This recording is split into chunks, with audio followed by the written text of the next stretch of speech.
What's up, party people? This is Teresa Allen, aka Teaser, and this is another episode of Dance and Talks, the podcast released from a live story. This is another special week and another special interview, and this is a very interesting way of finding interview people. I was at a dinner yesterday, and one of the brothers from my previous interview people, Sabu, he showed up. I decided immediately that me and this guy, her brother, needed to have a conversation because he is a movement expert. And I want to introduce nobody else than Nomad Slim. Let me escape in your arms. Baby, I'm yours. Baby, I'm yours. Love won't come easy at all. I miss you so much. I miss you so much. Tell me, is this freedom, baby? Chasing after danger, making my heart race. Whoa, maybe the stars align. Maybe the worlds collide. Maybe on the dark side. So Nomad Slim has a very special story. He is a movement expert. He's been doing dancing and a lot of different martial arts sports. He has been competing, he's been doing workshops and much, much more. So in this interview, I want him to introduce himself, but especially his philosophy about movement and the way we can use our body to feel better. So before we get into this interview, you already know what to do. By now, I would love if you can share your favorite episode with me on your social medias, because this will give me an indication of what conversations that you like. You can rate, comment, share, and of course, subscribe to all the different channels. We have YouTube, Facebook for a live story, and of course, Dance and Talks, the podcast released on Spotify, iTunes, and now also Google Podcasts. Thank you so much for your support. It really makes me want to grow and be on as many platforms as possible. But now, let's get it going. All right. Cool. Welcome to this interview, Nomad Slim. Thank you for having me today. It was so Yeah. spontaneous. We literally met yesterday and here we are. Here we are. Beautiful, beautiful. It's crazy. So you are the brother of Sabu, who I had in a previous episode on this podcast. Mm-hmm. And yesterday when we met, we just started talk about movement. And I was Exactly. like, before you leave this country, we have to have an episode together. And here we are. Here we are, made super it. blessed. Thank you so Thank much. you, darling. Thank you. It's a pleasure. Yesterday we had a beautiful conversation, like very Yeah. spontaneous, very flowy.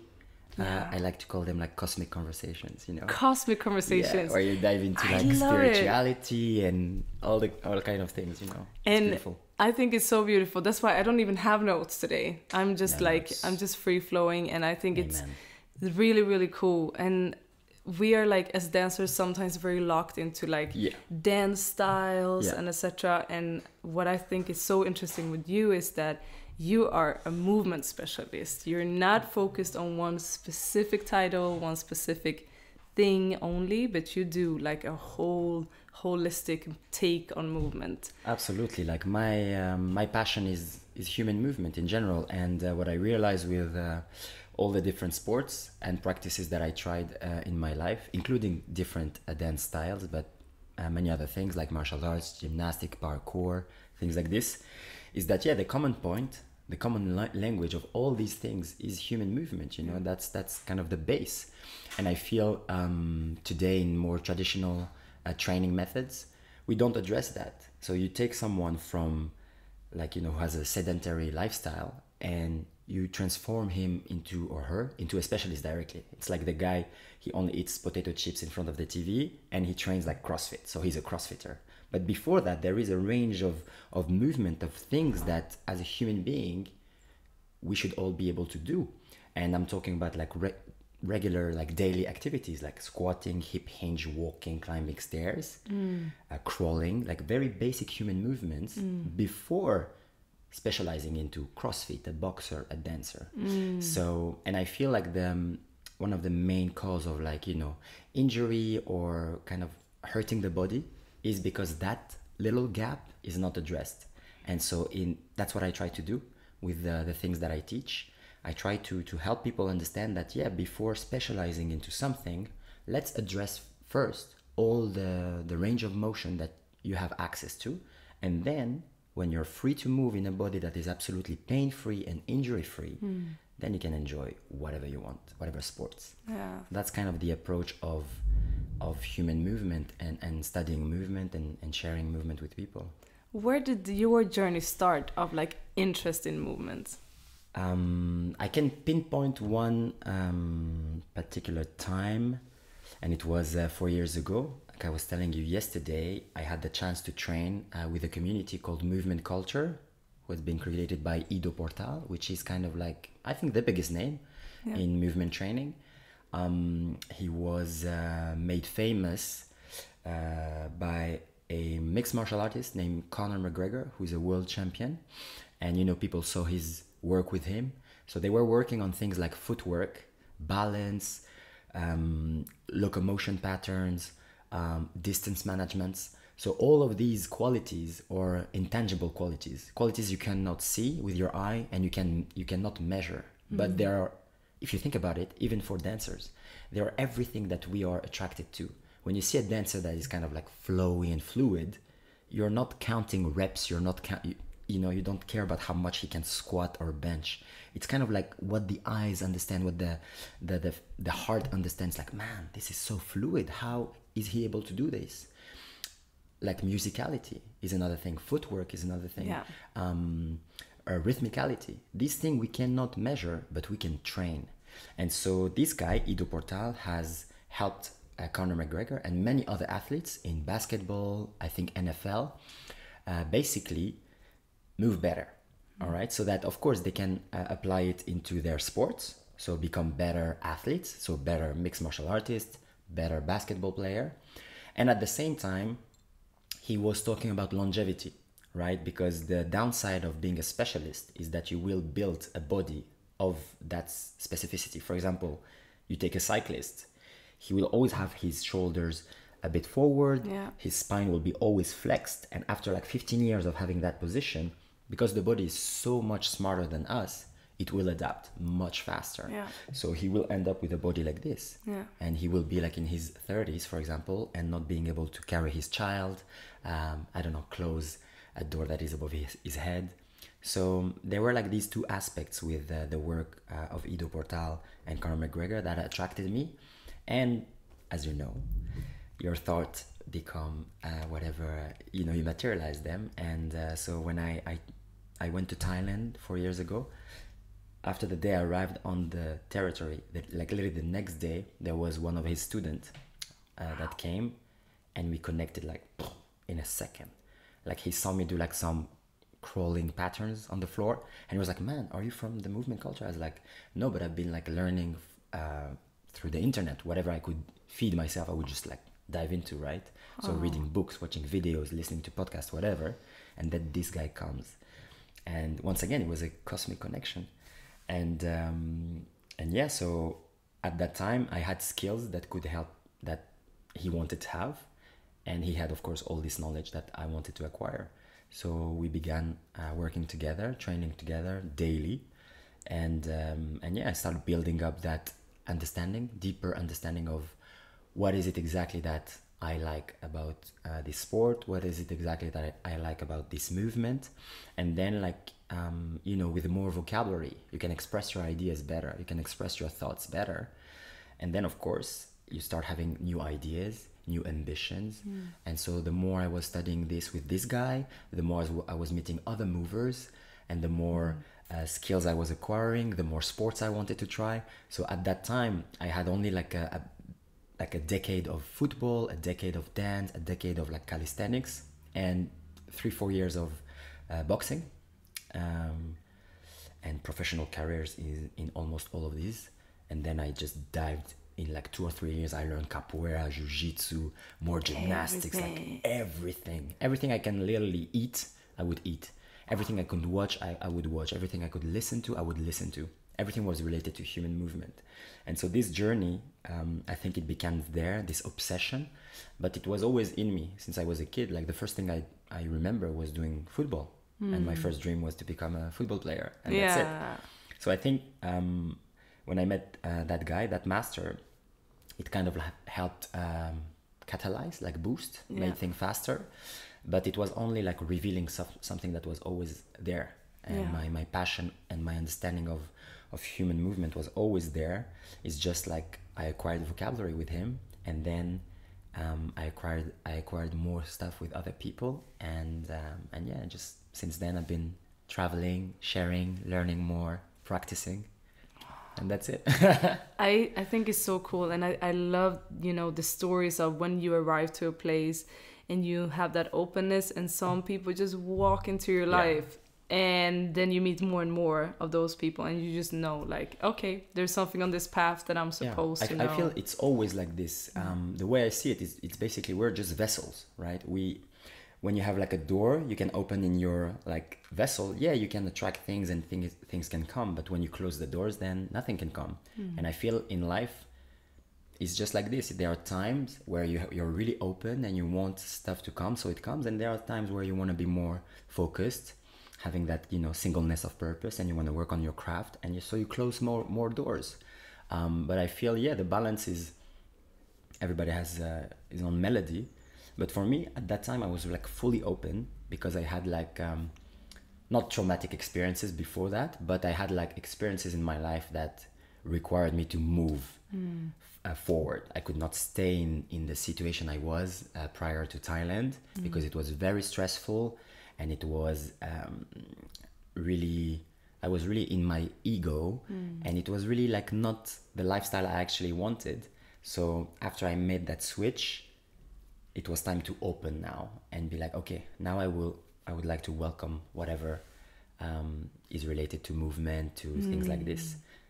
But prior to that I always had it, but the doors were closed. That's it. Yeah, because yesterday you were telling me like how when you came to Thailand, or when you started the fighting, you had a lot of energy, and for 2 years you were just like bam, bam, bam, bam, bam, and like fighting, and at some point you felt like, okay, I'm done, or I need to just make sure that it's something else now. Exactly. I feel well, nowadays I can say it very easily, but back then I was not really aware, not really mindful of the state I was in, mentally and emotionally. I was just doing things because I thought it would bring me some external validation, or I wanted to prove things to others, to myself. It was never like, I never had like a deep kind of like understanding of the things, you know. I was not really connected, and so I would just dive into the things like I told you yesterday, like an autistic person, you know, just like, let's do it, let's smash. And then multiple times in my life, the result of this was, of course, great achievements, like in terms of how can I say, trophies, you know, but as well great injuries, great kind of trauma on the body, on the mind, that would just stop that career or that dream or that goal. And after having that literally like 4 or 5 times, big time, including that time in Thailand, then I understood. I was like, man, there is something that I'm missing here. It's not possible that every time I start something, after 2 or 3 years, I just crash. So what is it that I'm doing wrong, or what is it that I am not addressing? And so at that point, with of course the friends that were around me, the people I was living with, and all that, you know, like beautiful vibe of Thailand, and kind of like, you know, as you know, Kopangan style. It helped me see things differently and kind of connect the dots. So I was like, all right, man, if you get injured, it's not necessarily only due to your training. It must be like emotional, or there must be like another reason, right? And so I started like kind of, trying to match things. I was like, man, what were you thinking back then when this injury happened? Like truly, what were you, in which state of mind were you in, you know? And so I realized that in my entire life, all the things good that happened to me and all the things bad, they were related to something I was feeling, or like some emotions, right? And so I was like, all right, man, so if the body and your emotions are connected, your mind is connected to like all of these, then let's try to have like a more holistic approach this time. And so I started like this journey. And so through movement, I started like opening up to, let's learn about nutrition, let's learn about meditation, let's learn about breath work, things like this, you know. And so the more I could try different methods, the more I would see the benefits on my body, on my mind, on my heart. And the more I understood that, oh, okay, maybe there is like an underlying truth about these things. Maybe actually I'm tapping into something that is not only working for me, but maybe it works for all the human beings. And so that's what I try to teach, and what I try to share is like I use movement as just like a little entry point for people to explore more of their humanity, you know, like all the dimensions. Yeah, it's like through movement you're gonna build maybe self-esteem, self-love, self-reliance, self-discipline, and these attributes, they will help you with your work, with your relationships, with your nutrition, with your you know, addressing your psychology, etc., etc. And so for me, that's how I see things. It's like through the work on your body and on your capacity for movement, you can work on the rest. That's the portal. That's Yeah. That's so cool. So like when you started to change those things with yourself, like, do you remember your body reacting like in a physical way, except like getting less injuries when you started meditating and eating the right food or whatever? Did you start physically to see or feel any changes? Absolutely. It was not like immediate, you know, it's not like a magic potion, but it's true, after a few months and after a few years, you can see tremendous benefits. I think the first one that was quite like easy to see and to feel was the nutrition. As soon as I changed the way I ate and having food that was like, of course, like more organic, like real food, not processed food, and also like a plan that works for me, for my body type, for things that I love to eat, for the environment that I am in, etc., etc. I could see like my skin getting much better, much softer, less pimples. You know, my face was not tired, like, you know, it was not puffy, things like this, you know. You could see as well like increase in you know, hair growth, like nails. So for example, I played a lot with fasting, and so like prolonged fasting, you have like this increase in the growth hormone. So you could literally see yourself like getting bigger, faster, more, I don't know, more everything, you know, like a better machine. You would function much better. And so yeah, nutrition was for me the big switch. But then the other things like meditation especially, this took a long time, really like maybe 2-3 years before I see it and I feel it as, okay, this is beneficial. But for a long time, I think even after a year and a half, I was just doing it like as a task. But my head was still spinning with thoughts. Monkey mind. Exactly. I could not shut that monkey mind. But after I think 2.5 years or something like this, I could see the benefits in the way I conduct myself in conversation with people, and especially my mom or my sister, which before I used to get not angry, but we used to have like this kind of tension, you know, like family tension, like always clashing. And after 2-3 years of meditation, I could feel like, hey, actually now things that they say about me, they hurt less because I'm addressing what is inside me, you know. It's like the words, it's like they don't have any power if you're completely fine with yourself. So like, for example, when I was a kid, like my mom, she used to tell me things like, oh, you look like this person. And I used to hate that. I used to hate people telling me you look like him, because I always wanted to be like unique or whatever, you know, like that kind of like kid mindset. But it lasted for a long time. And then I understood after many, many years, probably like 2 decades, that actually it was because I was always looking for validation. I was always looking to impress my mom and to have her say, I'm proud of you and things like this, because actually I was insecure and I was scared of not being enough. And so as soon as I kind of like dealt with these things during my meditation practice, then first of all, she stopped saying it. And second, whenever somebody says that, like, I'm totally fine. Yeah, it's a compliment, man. You look like, I don't know, you look like this great guy. I was like, yeah, thank you. It's a good thing, you know? And so like for meditation, it was like maybe 2.5 or 3 years in that I could feel the benefit.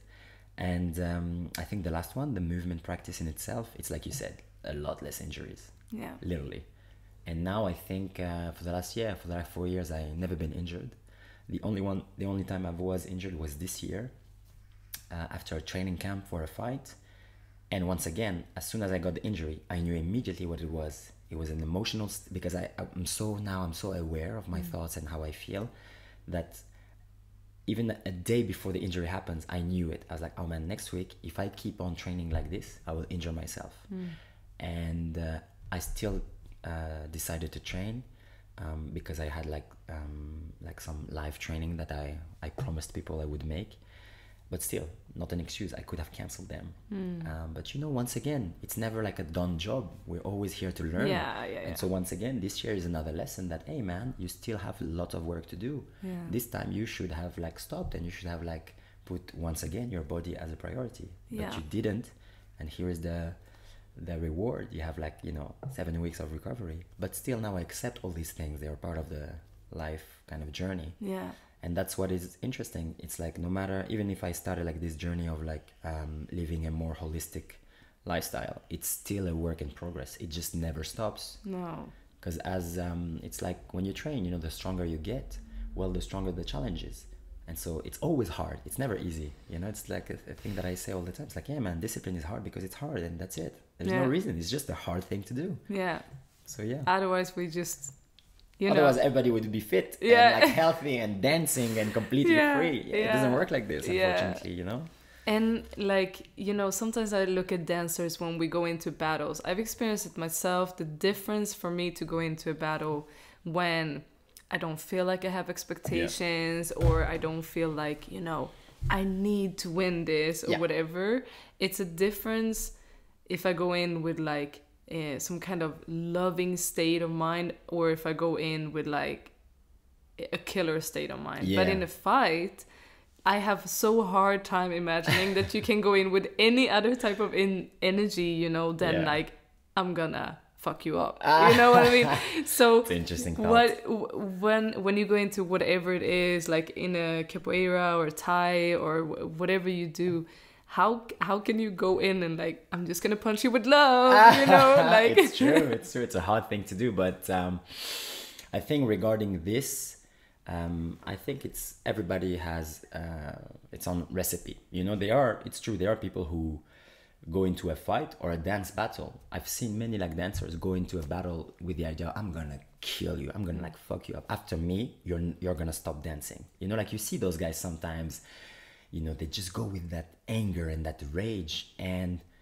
first of all, as an observer, it is beautiful to see, because it's still an emotion. It's still a feeling that you share. It is art, when you see a guy go like a backflip and go in front of the other guy's face and be like, you're done, like it gives me chills, It's like, get out, you're finished, like it is like something as another human being. You're like, well, this guy is feeling power and he's like sending me that vibe, that energy. And so through him, I feel that kind of like, I am invincible kind of vibe. The same with the fighter. It's like you see Mike Tyson knock out someone, you're like, oh, we are the same species, man. If he can do it, I can do it. Like, even if it's like in a split second in your head, you're like, we are powerful kind of thing. And that's what's beautiful as well with going into like a competition with like rage and anger. And of course, there are these other guys that are like spiritual hippies. Like, yes. And they go there and they're like flow in, like boom, boom. And they don't even look at you, they're all about musicality, and they're like always like in their head, holy shit, this guy is like amazing, on another planet. I love like these dancers. Like I was talking with my friend right before coming here, and one of my favorite dancer is Kefton. This guy is a god of musicality, and I showed my friend a battle of Kefton where he is literally on the floor, lying on the floor on his back, and everything he does is like segmented spine movement, and everything is on the beat, on the melody, on the bass. It's so precise and it's so beautiful that you're like it's, you can't comprehend anything that he does, because if you look at each movement, you're like, it's so easy. He's just doing this, for example. It's a flexion of my wrist. Yeah, I can do it. But the way he combines these segments of movement into that sentence, and those sentences together, it's like poetry in motion. That's what it is. He is a poet. And so you know, like both for me and everybody in that range, from like super flowy, super musical, to like rage and anger and athleticism, like, you know, Negin and all crazy b-boys. Yeah. For me, like all of them, they have their place into like going into battle. In martial arts and in combat sport, it's the same actually. You have the exact same range, you know, everybody can go from, I'm just a technical fighter, I'm gonna showcase my art here. Yeah. I don't even care about the guy, I'm just gonna showcase my spin kicks and my single legs, and I'm gonna choke him, not even thinking about that guy. Yeah. And then you have these guys who comes like, I'm gonna fuck you up. Yeah. You are done. Yeah. So everybody has their own tools to battle, basically, because as whether that be a dancer or a martial artist, it is a battle. It is like there is a conflict. And so through that practice, you're actually like resolving a conflict within yourself, because there are no other reason to fight or to dance or to battle another guy than to battle yourself, to prove that you are better than who you were yesterday. Because otherwise there is no point. Why would I hurt you? Like, so personally, my take on that, whether that be like a dance battle or a fight, I had different phases as well. You know, when I was in my ego phase, it was all about, yeah, camera, look at me. And I was not thinking about the guy. I was just punching him, putting my hands behind my back, you know, doing stuff like, you know, like really cocky, really like nasty, like. And then I grew older, and I think I gained in maturity, and then my fight started to change, and I was like really more technical. I wanted to showcase, for example, the martial arts culture about Muay Thai, and show people, yeah, you see, like these techniques have been forgotten, but I took time to learn them, and I'm going to showcase them to you tonight. And, you know, like having that whole respect thing. So I think these things as well can evolve. And but for me, I think you are a performer, right? So there is room for everything. I don't like to judge anybody. If a guy is cocky during a fight or a dance battle, yeah, that's just today. It's contextual. It's today he feels like this. So let's accept him like this, you know? Because it's already like something that hurts the soul to just go out there and showcase your stuff. You know, as you know, it's super hard, and it's vulnerable. You know, you're so vulnerable. Yeah. So whether you're showing us that you're hiding behind a mask, or you're showing us your true self, God bless, man. Gratitude. Thank you for showing that to me. You know, like it's something I would accept and I would learn from. Yeah. So so that's how I feel regarding that thing. You know, I try not to be too judgmental. Yeah. Because I was in their shoes, and sometimes it's not even you. You're like, well, that's how I behaved. Yeah. I'm sorry, but yeah. It's crazy because now you just said something that reminded me of, like, when you said that you're meeting yourself. You are meeting other people in the ring, in the battle, whatever, but it is actually you proving to yourself who you are. It's almost like you're meeting the fearful sides of yourself in that person. And so, wow, I just never thought about that, because when I met people in battles, I always like felt, you know, okay, either can I take this person or am I just feeling like pure fear because I know this person is skilled or whatever. But now when I look back at it, I'm like, actually you should see it as like, hi, Therese number 2. Exactly. You know, this is, I am more mature today. I know what I'm doing, and whoever I'm meeting is like a version of myself that I need to conquer. Exactly. Wow, that would change so much. You know? God bless. I'm so happy we're having this conversation, because it's true. Like, it also in my head, I see more the similarities between a dance battle and a martial arts battle. Yeah. And also all of the battle, whether you're like a, I don't know, sprinter in the Olympic Games, that's what's happening here. And that's why for me, I think the main thing that I would extract from this is like, I truly believe that competition is maybe not a necessity, but it's such an important point. You know, like I feel I can see the difference between a practitioner and a competitor, you know? Like, I don't know, competition, like helps you go through these phases where you're like, hey man, this is like go time now. It's like, well, this is me versus me, like let's do it. Yeah. And if you only practice without that kind of like stressful environment, I mean, you could be a great dancer as well, I don't know, but I think you miss part of the experience of who I really am, you know?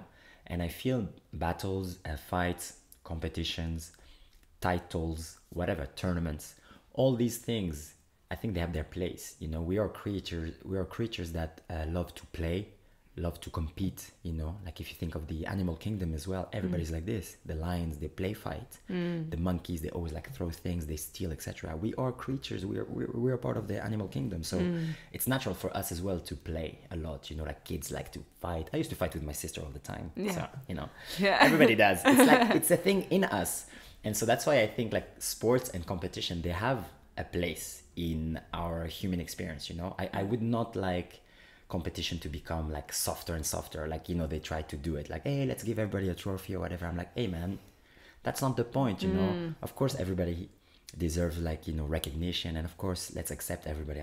I'm all for this.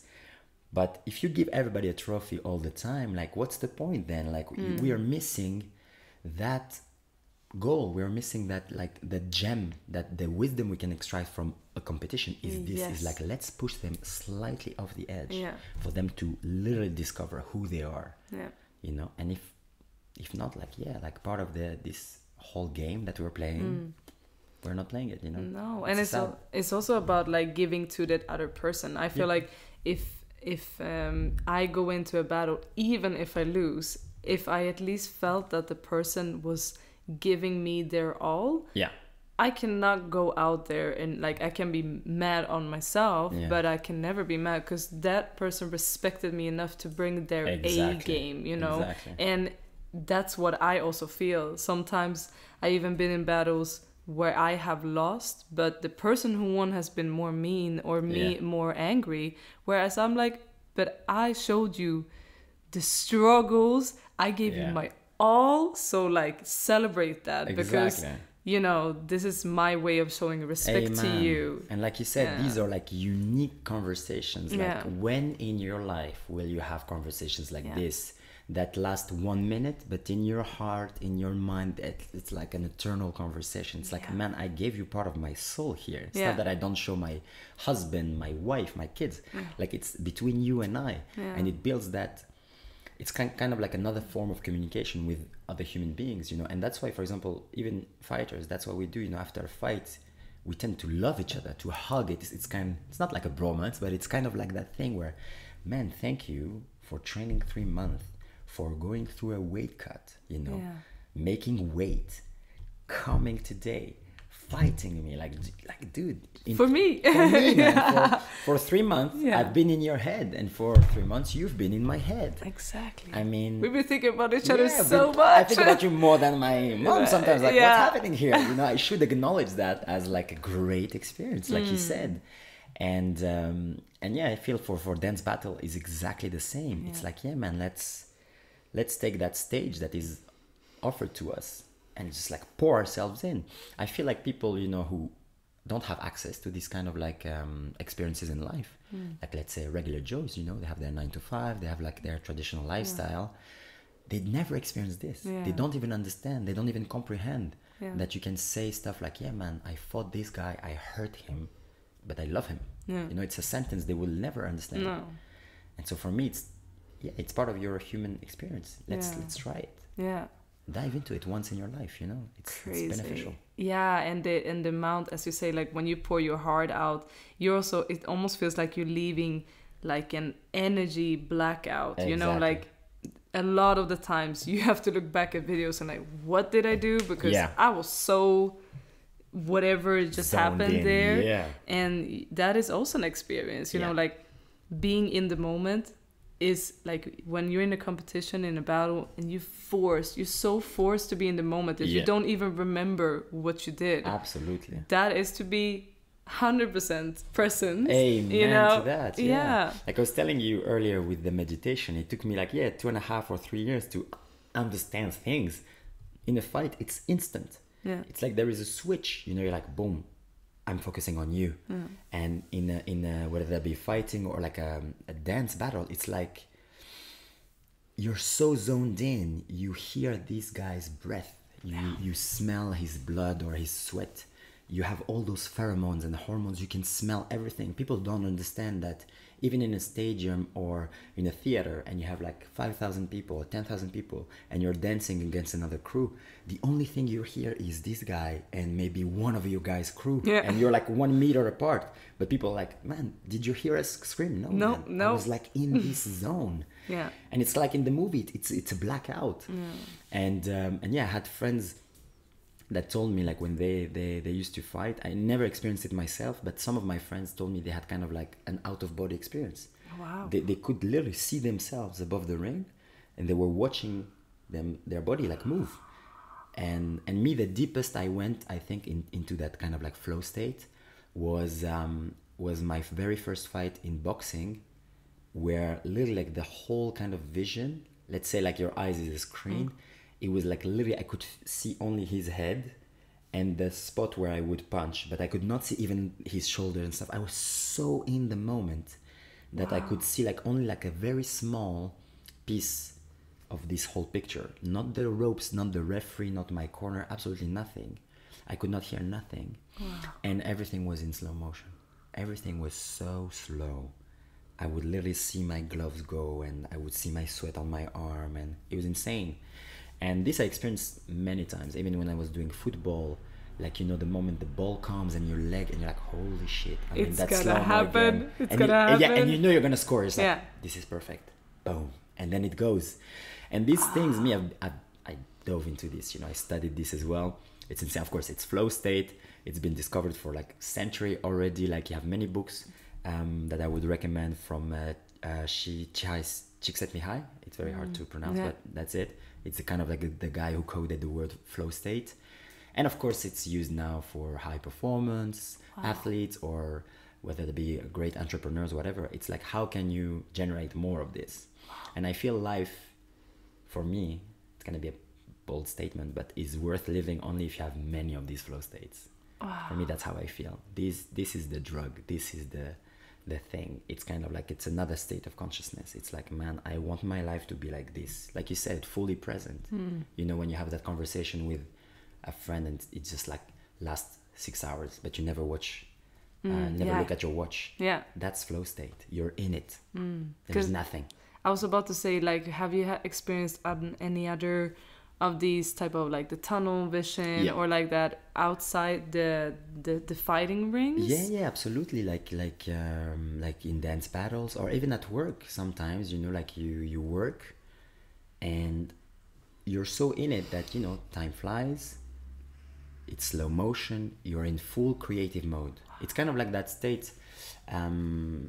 It's like people say you reach your divine potential, you know, or you access that, the divine part of yourself.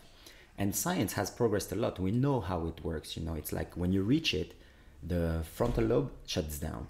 So this part of our brain, the one that is right here, is the one responsible for counting, for acknowledging time passing. So if this shuts down, it's natural that you don't see time passes, because this is responsible for it. Yeah. So it's logical that when people say, it's in slow motion, it's because this is shut down.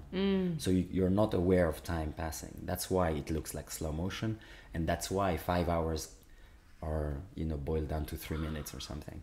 And there's a famous, I think it's, I haven't checked this story, but I heard it. It's like, I think Michelangelo, when he painted like the Sixtine Chapel, like 3 days without noticing. He was just like painting 3 days, non-stopping, you know. It's like flow state. Flow state. Flow state, Shit. baby. In the zone. And like when you look back at these last 4 years, a lot of things has obviously changed.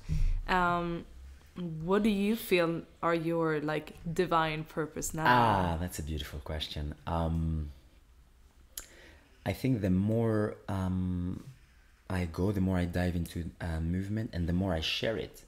I feel that's my kind of like my little gift, is like being able to break things down, break complex problems into small bites that people can eat. I think when I look at everything that I did in my life, whether that be jobs, work, sports, the only thing that I was ever good at was problem solving. How to make something hard, make it understandable. And so now with human movement, I found basically the ultimate game, because it's an infinite game. It's like I will never finish that game, you know? It's like there are things, you know, you start, it's like, okay, let's say I'm gonna learn how to grow tomato. Well, that's it. You've done it, like, let's say you've done 10 times. Well, that's it. You know now. The game is done. You know how to do it. And every year is going to be the same, basically. You can improve, you can tweak, but basically it's the same. But human movement, it's like, yeah, well, let's study capoeira 10 years. And then you have like 10 years to study jiu-jitsu. But then after those 20 years, a new guy comes, invent a new move of capoeira. You're like, oh shit, I have to go back to capoeira now. Yeah. And so it's infinite. It never stops. And so, yeah, for me, that's definitely me. Like, that's the perfect journey for me. In my life, I need complex problems that are almost unsolvable, you know, for me to be able to play forever. Wow. You know, that's it. I love this. But that's like when I speak with you, like I just see it like poured. if I could see like 8 hour colors or whatever, I would see it like You'll see pour my it out. patterns. You would see the patterns. And like, Yeah. what happened with you, like internally, the first time you start teaching movements? And this was, once again, this was a crazy experience. I think for everybody who teaches, whatever you teach, I think it's, teaching is such a scary thing to do, because you go through so much doubts. And even today, I still have those doubts. It never stops. Of course, I have more experience, so I can calm my mind. But periodically, I still doubt myself. I still feel I am not relevant, or I still feel sometimes I'm a fraud, or, oh man, this guy is so much advanced. Of course, I'm not his level. So how can I say this? Like, I'm not relevant here, or, you know, you feel intimidated by people. And so these are thoughts and doubts everybody has. And we are here to learn how to manage them, you know, and how to build up that confidence and that self-esteem. So that's why for me, teaching is such a scary thing. And the first time it was all of these, but times like infinite, you know, it was so crazy. Like, you're shaking, your voice is like trembles, and you're like, holy shit, man, I'm doing it. You know, it's like I've been fighting guys, but this teaching, and I think the first time was teaching kids. Before we go back into this episode, I want to take the time to shout out this episode's sponsors, Be Fit and Sensual. I have been working with Be Fit and Sensual's Dancers Bootcamp online program for a while now, and I know from first-hand experience that it works. So what is Be Fit and Sensual except worldwide coaching individually one by one? Well, it's also Dancers Bootcamp online. Now, listen up to this. Dancers Bootcamp Online is the #1 world platform for us dancers who want to train dance-specific with easy follow-along videos. Not only do you have tons of workout videos inside Dancers Bootcamp Online, but you also become a part of this global movement and community with like-minded dancers whose goal is to become better each and every day. Not only do you have weekly updated schedules for the ones who want help to build their own workout routine, you also have 2 full 30-day challenges with dance-specific workouts only. Then you have different sections focused on different parts of the body. Let me tell you some examples. You have the abdominal section, Bachata booty section, nutrition guidance, dancer's mastermind if you really want to get into master your own mind, and also stretching for dancers, flexibility, knee rehab for dancers, and kettlebell flow for dancers. On top of all this, you also have weekly webinars and live workouts with Coach Sebastian, and you get a free coaching call with the team whenever you feel like you need it. Listen, I would never promote this if I hadn't tried it myself. I tell you, throughout Corona, this has been a life savior for me as a dancer when I couldn't go to classes or anything else. And I truly support the dance-specific training that Sebastian and the team of Be Fit and Sensual are doing. So if this sounds good to you, it's getting even better because we have our own promo code. When you are writing in a live story in one word, ALIVE story in one word, you now get 25% discount on the monthly membership as long as you stay. You can cancel whenever you want, and there's no startup fee or hidden costs.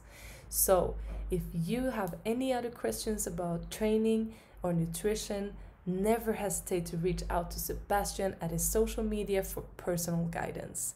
By dancers, for dancers. Yeah, but it went well with the children. Yeah, it went super good. I was very happy. And another thing as well that happened that day was kind of like that switch where, okay, this is what I want to do kind of thing. You know, it's like, yeah, I love doing this. Yeah. You know, it was, because sometimes you're not sure, you know, and especially when you have, my entire life I've only received, you know. I've been coached, I've been trained, I've been taught. So you spend like 2 decades receiving stuff. Yeah. And you're like, well, do I have the capacity to give? Actually, it's a true question. It's Yeah. like some people are great at receiving knowledge, applying, being great athletes, champions, being great dancers. But then as soon as the guy opened his mouth and it's like, man, you cannot teach shit. No. You're not good at teaching. No. Teaching is a skill. It's another skill. Yeah, it's not for Yeah. everybody. It's not because you're a great b-boy that you can teach me breakdance. Maybe you're actually just great at doing the stuff.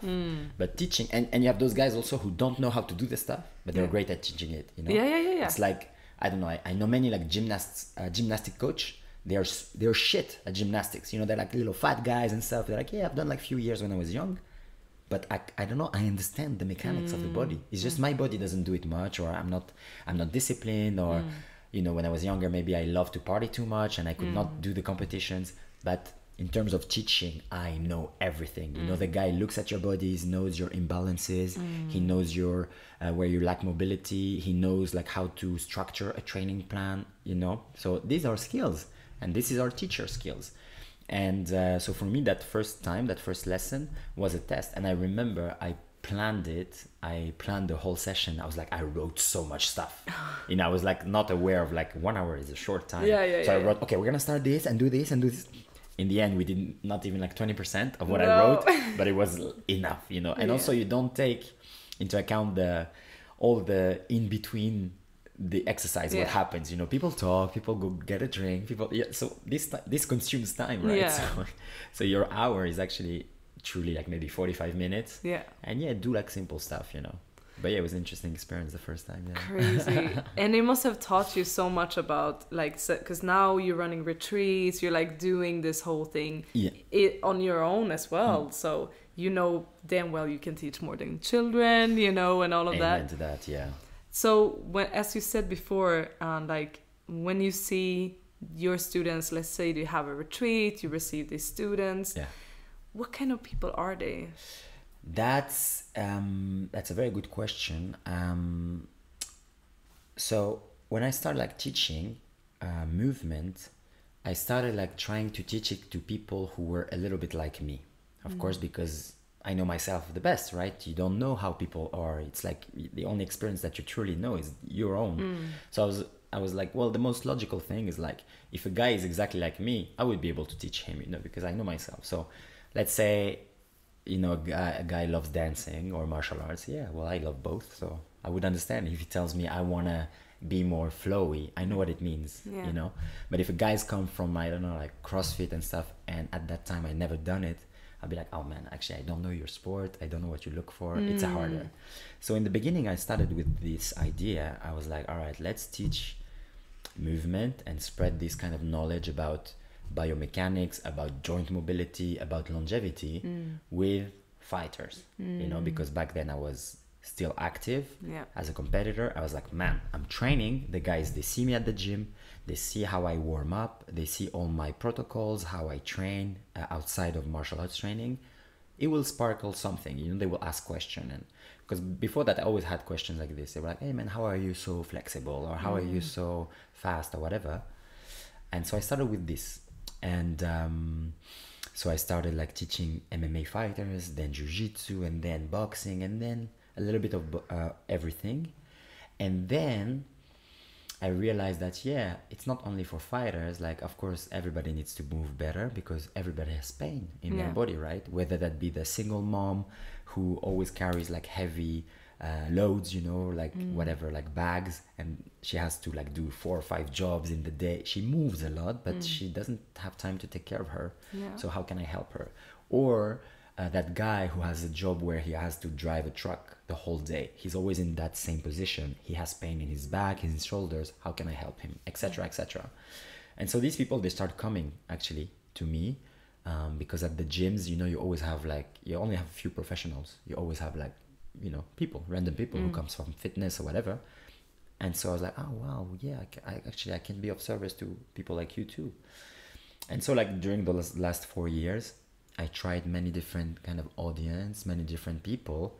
And now the people I have right now in my workshops and the retreats that I want to do, they are people who are interested in movement, in mobility, in living a better life, in aging better, and also all the other things like we were talking. They are interested in meditation, spirituality, personal development,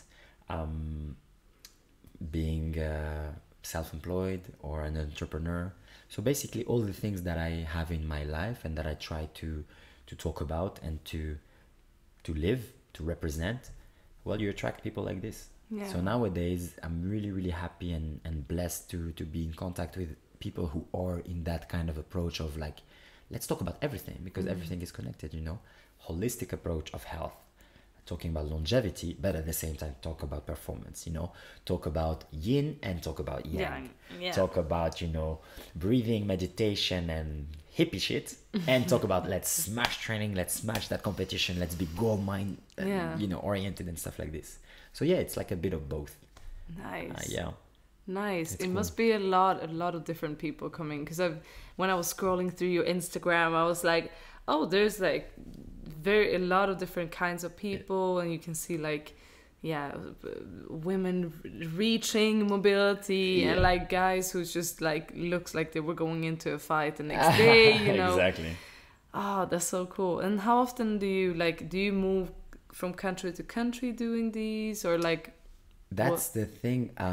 The way I travel is not really like, apart from the season when I do workshops, which is this season now, the next 3 months, I will be moving from cities to cities, like 1 week, 2 cities almost. But apart from that, it's true, I'm kind of like, I have this nomadic lifestyle, but I don't travel that much. I go to a place and I stay a long time, you know.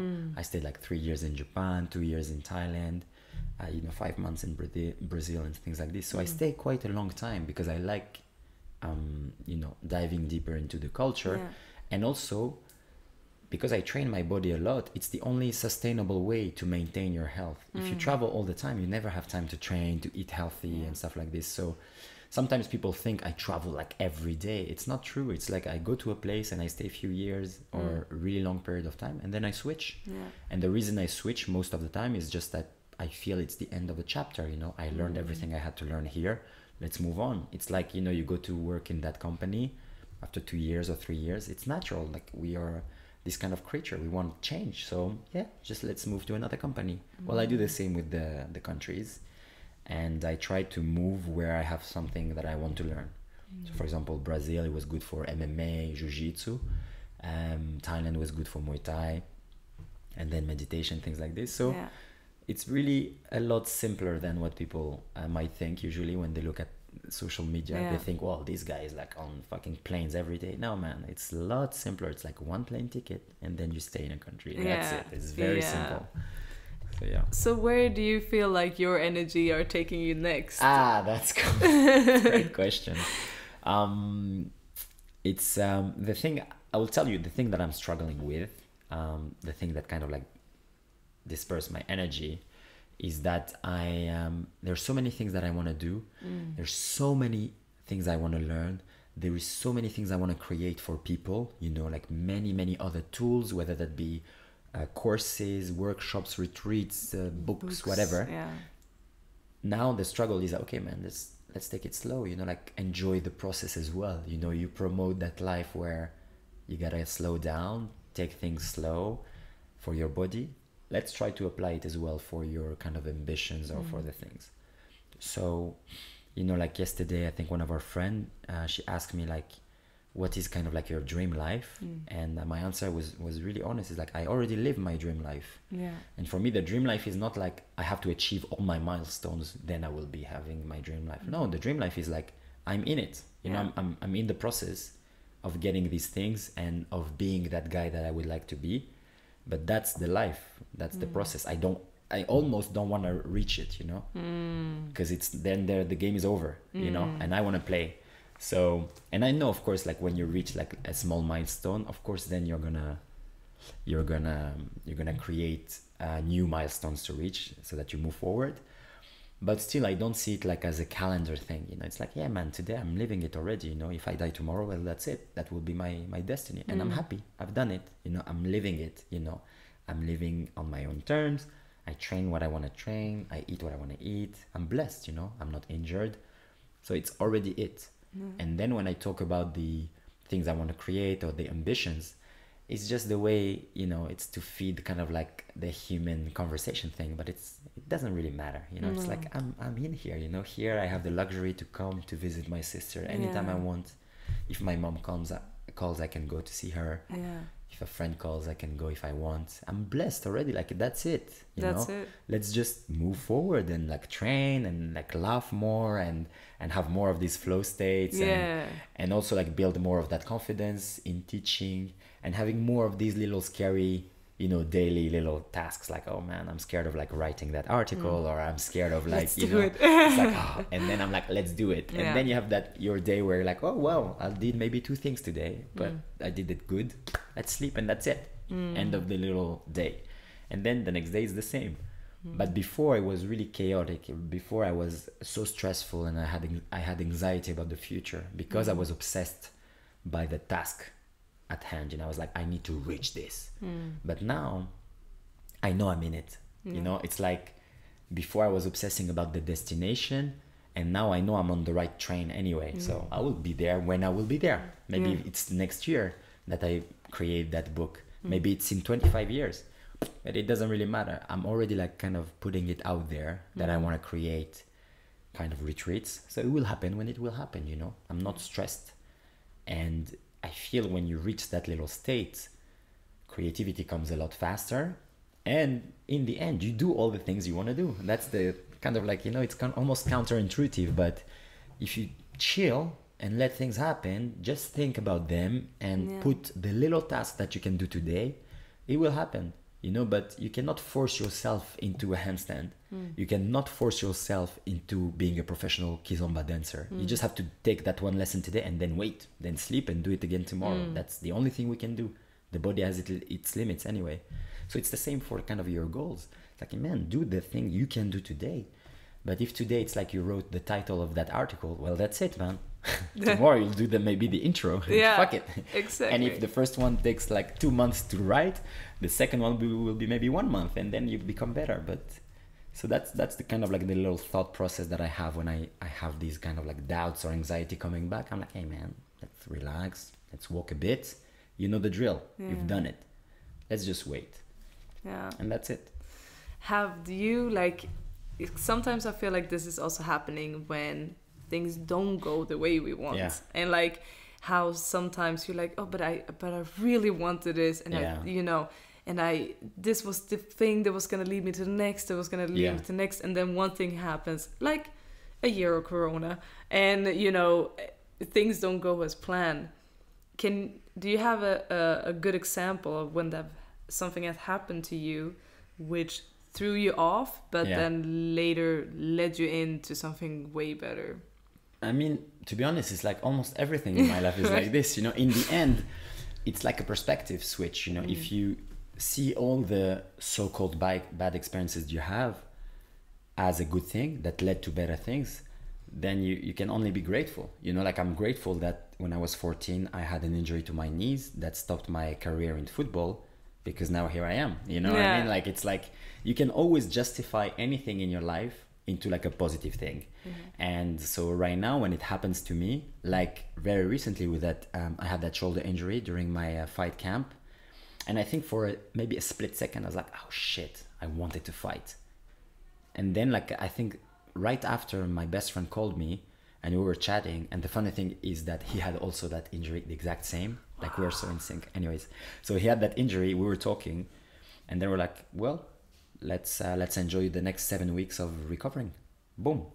It's going to be great. We're going to do stuff during those 7 weeks. And so he took time to go visit his family in nature, and I took time to write, you know, to call my friends, to do other things that didn't require me smashing my shoulder. And so it was again another positive thing, because otherwise I would never have gotten that time.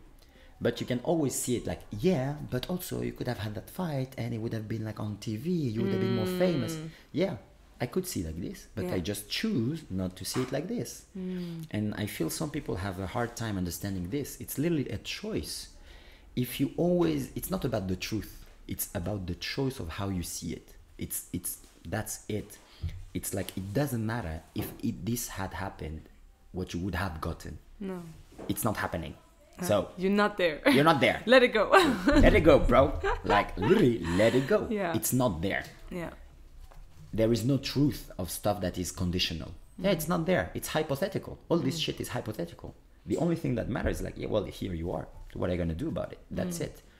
And I'm not saying it's an easy thing to do. I truly understand, and I have empathy with people who can't do it. I understand. But at the same time, my empathy has limits. At some point, you have to stop bullshitting yourself, and you have to stop making these excuses. Like, okay, man, this is the situation I'm in today. My body hurts. I'm not satisfied with my weight. Or I'm not that good of a dancer. Or, yeah, I wish I was in that artist clip, but my friends got it and not me. Yeah. It doesn't matter. So what are you going to do today? Like right now, what can you do? And act. Yeah.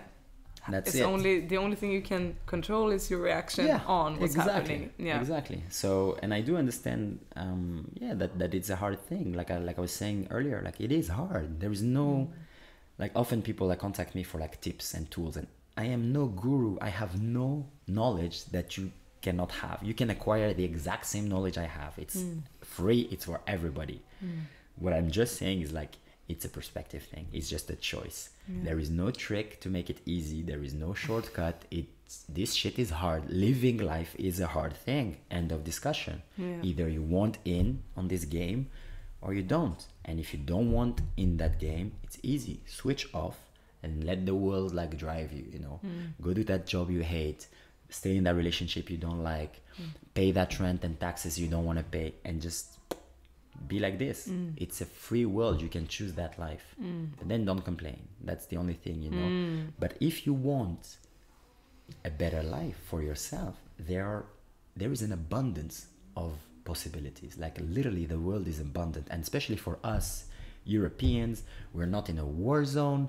We have our 4 limbs. We can watch, see, like talk, hear. This is already a blessing. We are not born in Gaza under like white bombs, and we are free in a free world. Come on, man.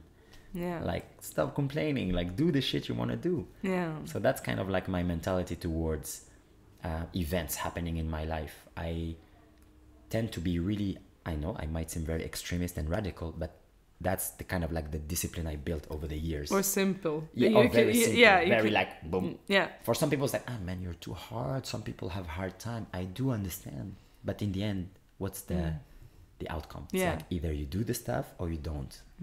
That's it. So my take on that is quite simple. Wow. Maybe harsh, but simple. It is, but I think that it comes from for a lot of things. Like if I take, you know, dancers who want to be expressive and big or whatever, but they don't want to challenge themselves. Or, you know, in my case, like, I would love to have, you know, even stronger body, but if I don't go to the gym, it doesn't happen. It's not gonna happen. Like it is. You know, people can also be like, yeah, but you started with physical activity when you were younger, so your body is already adapted to it. But it also takes, you know, power to keep it up. And even though my body is very fast on reacting on training and like, okay, we're back, let's sweat, you know, like you take one bike ride and like nobody, you know, I wasn't gonna be, you know, sweating, drenched in sweat when I come to my office work, because my body is like, yes, let's go. But at the same time, it's like, it's never too late, man. It's like you said, like it's not because we started younger that we have it easier. There's always time to start, you know, and age literally doesn't matter. It's not like a fucking Instagram quote. It's true. Like if you have a kind of healthy enough body, meaning you have your full limbs and you have all the five senses, you can start, you know, it can be one push-up a day, one step a day. It's easy. You can literally start. And I feel like you said, like people hide behind the fact that, hey, you started dancing when you were younger. You started like training when you were younger. I started like martial art when I was 21. In 2 years, I was already like one of the top in Japan, and against guys who had like, you know, 15 years of boxing. The trick is like, yeah, you can, it's not like it's a competition or you can kind of like do the stuff they did short time. It's just like how you commit and how you feel and how you love that experience. Like there are some people who just start like in 5 years they're world champion. There are people who start, I don't know, breakdancing since they're a kid. They will never go through it, you know, because that other guy has more, he's more hungry or whatever, you know. And there are people also who start breakdancing at 55 and at 56 they can do like one arm handstands. Yeah, well, good for them, man. Like it happens. Like for me, people who say stuff like this, like, hey, it's your age, you're lucky you were born here. I know I'm lucky, but what of it? You know, these are the cards I was dealt with. There are millions of people who have been dealt the exact same cards, were born in the same country, same body, etc., and they didn't do nothing about it. So, okay, we acknowledge that we're not all equal and we are not born all in the same circumstances. Okay, let's agree on that. Then what of it? The outcome is still in your control, you know? You can be like, hey, yeah, but you started when you were young, but still we're born in the same country. We have the access to the same gyms. We have the same, let's say, salary. So you can pay the exact same gym membership that I do. In the end, you're not going to the gym. Well, I do. Yeah. That's it. Simple. So, simplicity. Simplicity again. Simplicity. Yeah. But that's for me, that's the key, you know, like it's Da Vinci who was saying this, like simplicity is the key of like sophistication. That's it. The more simple you are, the more sophisticated you are. It's true. It's like, this is so beautiful, you know, whether that be dancing, like, is it more beautiful to see a guy do 3 backflips or a guy do just like one little wave when it's a melody and then one impulse when it's the beat? Sometimes that musicality thing is like takes your soul. Yeah. The guy who does 3 backflips but it's like without any flavor. It's like it's just to impress. I'm not buying it. No. But that little head movement, a little thoracic movement, you're like, wow, you got me. You see? Simple. Like your dancehall move yesterday. Dun, dun, dun, dun, dun, dun. Oh my gosh. That knee. Yeah. I told you, girl. It's beautiful. It's some simple knees, man, but powerful. Muay Thai knee in dancehall. It works. That's it. Talking about simplicity, in the end of my interviews, I always used to challenge my interview people with something I called fill in the gaps. Okay, fill in the gaps. So basically, I'm saying the beginning of a sentence, you're filling in simplicity with one word or with an end of the sentence. That's interesting. Yeah? Okay, cool. We're gonna start easy, yeah? One of the most beautiful views I have ever seen was... or maybe it wasn't that easy. Not that easy. I think a very recent one, very obvious, a sunrise in Kopangan. You know, I had many ideas come into my mind when you said that, you know, whether that be like relationship and stuff like this. But to be honest, that view of every morning waking up and having at 5 a.m. that sunrise was a blessing for me. It was really like grounding. Wow. Simple. I want to see that too now. I just want to zoom into your mind and see how that looks like. You know, it's not like some epic stuff you could see on Instagram. It's very simple. Sometimes, you know, it's like very cloudy and you have that little one ray. And sometimes even the sea, you know, you have all those rocks. So it's not really like a photographic moment. But for me, that moment, everyday living it, symbolizes so much. It symbolizes that, man, your journey to get here and to be finally at peace with your head that was your entire life that was spinning, and finally be at ease with your body that you smashed so many times, man. Let's take time to acknowledge that I am better than when I was younger and when I was like in my teenage years. And so seeing that sunrise every day was like, hey, man, and I'm alone and I'm so at peace. And I was like, yeah, man, we did good. So nice. Yeah. Wait. Neighbors. Yeah. Simplicity, we told you guys. Simplicity. What's up? If you don't like the sauce, don't put it on the pasta, and that's it. I'm just guessing. That's what she was complaining. I never hear them, so I'm like, what's going on today? Okay. Okay, next question. All right. Next question. Shoot. I would define energy as...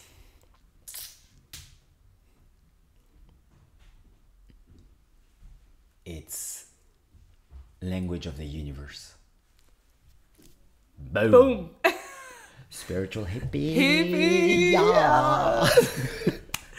Oh No, my but God. it's true. For me, energy is literally, like we said earlier, tapping into that divine thing. Like I have no other explanation than this. Even when we, like yesterday, we were talking of like, you know, kinetic change of movement and how you can transfer energy from the ground through your punch or through your flip.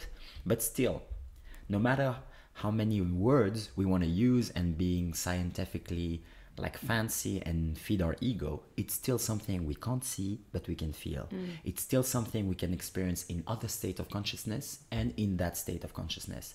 It's still something we can feel even if we don't have the direct experience to it. Like just right now, I told you about that sunrise. You could literally feel it through me. Energy. So for me, that's why it's the language of the universe. Everything is energy. Everything. Everything is energy. Everything. So yeah, that's how I feel about it. Next question. One of my biggest struggle has been Balance between life, just life balance actually, between work, relationship, meaning friends, family, and love relationships.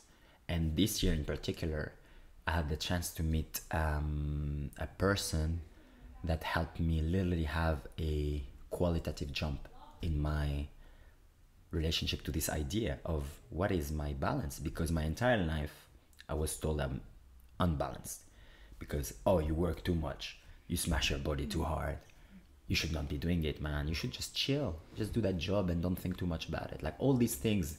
And I knew, I was like, no man, I don't want to do like this. But at the same time I could feel, because I was so tired and I was like, my skin was dirty, like I had pimples all the time, or I was getting injured so much. I could understand back then that there was something imbalanced, but I refused the idea that I was wrong and that no man, I don't want to like be like other people, blah blah blah. And the same with relationships. It's literally this year, really recently, like the last 8 months of my life, where I felt like, oh man, actually I now understand what it means to have a balanced lifestyle. And for me right now, the definition of it, maybe it will change in the coming years, but right now it's not having like 50% work, 50% like friends, family. No, it's actually understanding what is your own melody and accept it, man. If you don't want to spend a lot of time with people, just a little bit, that's it, that's who you are. And me, I'm like this. I love to work a lot. I love to be alone a lot. But when I meet people, I love to be present with them. So that's why I like to finish everything I want to finish first and then meet people. But if you are my friend or girlfriend or whatever and you want to meet me half the day and half the day we don't, it doesn't work for me. It's not I'm in balance, it's just I have a different rhythm. And this idea, just this simple sentence, it was so hard for me before to understand. I was always like, I must like do compromise. Because I heard my friends, they always say, yeah, when in a relationship you have to compromise. And actually, no, man. You have to find the right guy or the right girl or the right partner. Or if it's already imposed on you, like your family, you don't sue them. You have to tell them how you are so that they can better adapt and you can maybe find common grounds. Like my sister and I, she's my best friend. We love each other. We only meet once a year. Because the rest of the time we both like to work on our own thing, and we both like to call each other and FaceTime, but that's it. We don't want to live together and we don't want to be on each other's back because we have different lifestyle, completely different. And so for me, balance was always something I struggled with, and this year is only like it's like one of these things, like I'm doing like baby steps now. I'm like, hey, I found that little path that has less rocks on it, let's try to go this way, And so for me now, I'm gonna try to accept more and more that, yeah, man, my balance is this. I like that lifestyle. I like to plan my day and I like to plan my week and I like to meet people I love just a little bit.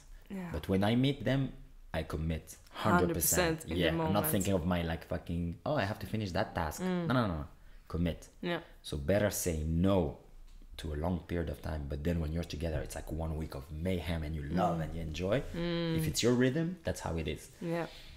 Instead of like trying to fake it and be like, yeah, let's have dinner, but you never think about this moment. So wow, yeah. that makes me think about one of my friends, Sebastian. He said like, yeah, because he also had struggles with like anxiety and balance and all of that, and he just said like, listen, I have designed my life to fit who Amen. I am, and it's like, this is what works for me. I like to work this amount of time, I like to focus on my goals this amount of times, and as you say, like when we have time to see each other, we do, but it's, I design my life, it's my right to design Absolutely. my life. And it's crazy how we are born into a system where we're told that our life already has a design. Absolutely. I'm exactly like Sebastian, and this sentence you just said, I resonate with it like so much. I was always told that, yeah, like you said, like for example, if you're in a relationship or your family, you have to dedicate 30% of the day to them or whatever, or the relationship is 50-50. No, man, I design my life. This is my right as a human being. If I want to work a lot and focus on my goals a lot, it's my right. And once again, it's kind of like my divine right. I'm put on this earth to do this, to be me. So if me is an entity that likes, I don't know, to work a lot, train a lot, see people just a little bit, that's who I am. Yeah. And that's my design. Yeah. And yeah, find people who accept that, accept who you are entirely. Not like, I accept you only when we train. But then each time I call you to hang out, you don't want to, so you're a bad guy. Well, no, we're not meant to be together. No, exactly. So yeah. And also the other way around. Like Absolutely. some people, I know that I'm like, I love being with people because I feed off of that energy and that inspires me. So I know that filling my life with meetings of people or dancing and like being out there every week is what I need in order for me to feel healthy, to be able to go back and like do my work, because then I have a purpose of doing it. So I definitely, but yeah, just to, when you start feeling like, no, but this is what makes me feel good, is how I design my life, then you also understand and accept other people's choices way easier. But to come to that point, yeah, it's balance. Yeah, it took so much time. Like think about it, it's just right now. Yeah. And you would think, oh, but you had many experiences, but still, like we said earlier, it doesn't matter your background and how much experience you are in whatever areas. We all have our demons, you know. Sometimes the guy you see who's the most successful dancer with millions of followers and billions in the bank, maybe he's the saddest guy because something that you know already, he doesn't, you know. Something that you have figured out in your life, he didn't have yet. And so that's the thing, you know, like experiences and like kind of like badges we collect, they are just badges, you know. It doesn't mean that the quality of your thought and your balance is good, you know. Like some people are like traders, for example. Like it's an easy example. I know all the traders are not like this, but you know, like guys who make like, I don't know, $100,000 like a minute, but they're all on cocaine and fucking smash work all the time. I mean, this is not a good life balance, you know. The guy seems like he is hurting his body for a goal that is very short term. Yeah. So most people would say, yeah, this is imbalanced. But still, you would have those guys who's like, yeah, man, actually, I love this life. Yeah. This is my life. I love that game. I love that excitement. I love that adrenaline. Yeah, who are you to judge me? Yeah. Yeah. If I tell you I love having a little ride cocaine and going to work, making money, who are you to judge me? You know, like for some people it's good, for some people it's bad. But like you said, like if you are in that vehicle and you have the wheel, and you are deciding where you go, you design it, man, it's good. Like try.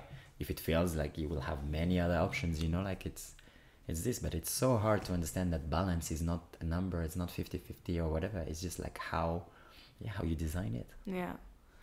Okay, my last question then All would be like, what are you most excited about right now? Retreats. Yeah, movement retreats. It's a project I've been postponing for a while. Like I told you, it took me many years to build that confidence in my teaching abilities and, you know, like that self-esteem.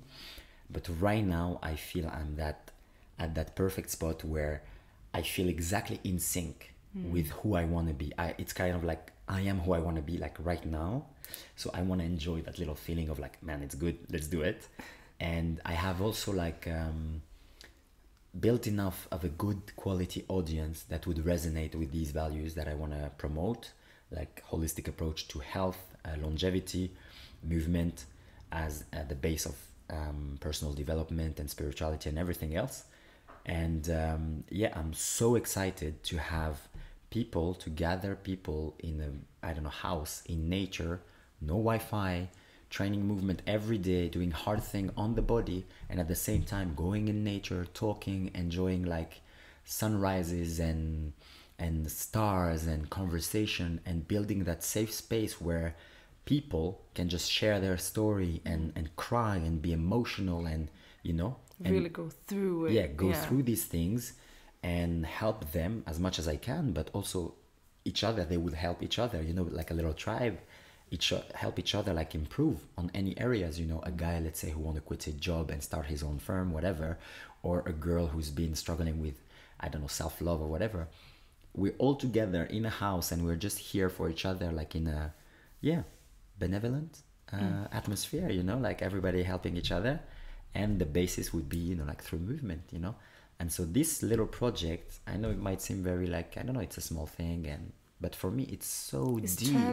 It's transformational. What do you mean? It's no, but I mean, you know, like some people are always like seeking like, oh yeah, I want to build a rocket. I'm like, nah, for me, it's very simple stuff. It's like, let's gather a bunch of friends, train, eat vegan, and like meditate and enjoy time together and see what we can build. What I can feed their soul, you know, how I can touch their soul, you know, the same way they would touch mine, and see where this goes, you know. So right now, that's the only thing I'm thinking about. It's like, man, I can't wait for that retreat. It's gonna be dope. Where do I sign up? Where do I sign up? Soon. Oh my gosh, it sounds amazing. And also to just, I would just love to be in a spot where, because, you know, to be honest, like these 10 days silent retreats, they scare me a bit. Yeah. I don't know if I would be, like I think in some health aspects would be great. It would be great. But what you say sound like resonated way more with me because it's a mix of like, you don't have to talk all the time, but you don't have to be quiet all the time either. And like the training and all that. Yeah, for me that's kind of like it's basically what I love to do. And if you like this kind of vibe, just come along. Like it's really simple. No, how can I say? Once again, I'm nothing special. You know, I'm not a guru or whatever. It's just like, hey, here are tools that I've learned that could be useful. Take what you want and throw away what you don't like, man. It's not like I don't want to convert anybody to me or being like me. That's not the point. You know, I want to help you move like you want to move. I want to help you live your life like you want to live your life, not like I want to live my life. You know, it's not like let's transform everybody into like a vegan, martial artist, dancer, nomad. No, man, that's my lifestyle. That's what I love. But like you said, if I can help people through moving better and feeling better, design their own life, it'd be great. Whether that be like a guy who likes his 9 to 5 or a family man who wants to spend more time with his children, whatever. Like we're all different and we all have the right to design our life. So that's why that retreat is without any pretension, you know. It's not gonna be like 7 hours meditation and trying to reach Kundalini or whatever. No, I'm not that level. I'm a much simpler, like down to earth guy. It's like, hey man, here's the protocol on how to become more mobile. Here's the protocol on how to become stronger. Let's just smash training, enjoy, be in flow, laugh a lot, and make jokes, like funny jokes, stupid jokes. It's basically let's be kids. That's all I'm offering and I'm proposing here. It's like, hey man, let's just, you know, kids laugh. Kids, it's basically kids camp for adults, you know. It's like, wow, you know, let's be whoever you want. You know, if you want to come with like a fucking pink glittery leggings, come with it. You know, if you want like blue hair, just be who you want to be, you know. And at the same time, I give kind of like tools that are applicable, simple, effective, that I think are useful to live a better life. But then, once again, everybody's free to accept or criticize or, you know, like offer a counter approach. I'm here to learn as well. So that's why that experience excites me so much right now, because I want to see what we can build in that 1 week of intense movement and meditation, nutrition, and intense connection to other human beings. Because as you know now. And I've had that my entire life. You know, I'm quite a lonely guy. So for me, it's as a personal experience, as a teacher, it would be a great experience to open my heart more and accept more people into my heart. So it's like kind of like a win-win. I try to give as many tools as I can that I think are useful, and people give me tools for me to open up more, be more vulnerable, and be more, try to be better as well in aspects that I struggle with still today. But yeah, the base is like just kids camp. Let's move, let's eat healthy, let's talk about projects, and let's have an environment where everybody promotes better living and help each other, you know, like a positive thing. That becomes a support system. Yeah, a support system. Like I don't want no negativity, no fatality, no it can't be done, things like this. I don't want that. You know, I want just like people who are hungry for life. They love life and they want to exploit every ounce of their potential on this goddamn good planet. Oh my gosh, what a great grand finale, man. Yeah, it's beautiful. So I mean, I know, since I know you since yesterday, I know you have an Instagram. Do you have anywhere else where we should look out for your upcoming projects, retreats, everything? So my Instagram is one of the channels that I share a lot of small things like exercises, like the captions. I spend time writing the captions because my Instagram is not like for ego or little thing. It's really like informative. I talk about joint mobility. I talk about like muscles and ligaments and how to, you know, rotate and stuff like this. So if you're interested in moving your body better, I feel it could be a useful tool for you to have more exercises and also maybe understand the philosophy and the approach of looking at your sport through a different perspective, which is movement first. Okay? So my Instagram is where I share most of my things. But other than this, I have my website where you can find all my like workshops and all my articles. Everything is in French, but I am planning on releasing very soon an online course in English. Yeah, because so far I have online courses for mobility and movement, for martial arts or for CrossFit or whatever the sport, everything in French. But I've been asked a lot to do it in English, so I will do it very soon. But yeah, if you can connect with me on Instagram, Nomad Slim _movement in English, that would be great. And then through emails, I have, so if you subscribe to whatever free mobility routine, then you will see my emails pop up. And once again, I try not to spam or whatever. It's a little informative, like, hey, this is what I learned this week about movement. Try this. Yeah. Next week, I'll be in this city for a workshop. This is the theme. If you want to join in, come. And, you know, like I try to do things really like organically, you know, like really, hey, I'm nobody. I'm just a guy who shares stuff.